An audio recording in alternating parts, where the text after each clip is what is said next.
ವಿದ್ಯುತ್ ಸರಬರಾಜು ನಿಗಮದ ಅಧ್ಯಕ್ಷರು ಹಾಗೂ ಮಾಜಿ ಶಾಸಕರಾದ ಸೈಯದ್ ಅಜೀಂ ಪೀರ್ ಖಾದ್ರಿರವರು ದಾಂಡೇಲಿ ಹೆಸ್ಕಾಂ ವಿಭಾಗದ ಕಚೇರಿಯ ನೂತನ ಕಟ್ಟಡ ಉದ್ಘಾಟನಾ ಕಾರ್ಯಕ್ರಮ ಮುಗಿಸಿ ಕಳೆದ ಬಾರಿಯಂತೆ ಈ ಬಾರಿಯೂ ನಗರದ ಪ್ರತಿಷ್ಠಿತ ವಸತಿ ಗೃಹಗಳಲ್ಲಿ ಒಂದಾದ ಸಾಹೇಲಿ ಲಾಡ್ಜ್ಗೆ ಶನಿವಾರ ಭೇಟಿ ಕೊಟ್ಟು ವಿಶ್ರಾಂತಿ ಪಡೆದುಕೊಂಡರು.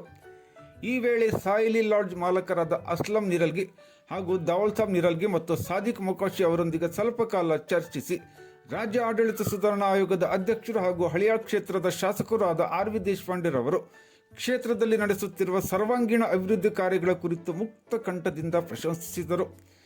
ರಾತ್ರಿ ವಿಶ್ರಾಂತಿ ಪಡೆದುಕೊಂಡ ಅವರು ಬೆಳಗ್ಗೆ ಹುಬ್ಬಳ್ಳಿಯತ್ತ ಪ್ರಯಾಣ ಬೆಳೆಸಿದರು.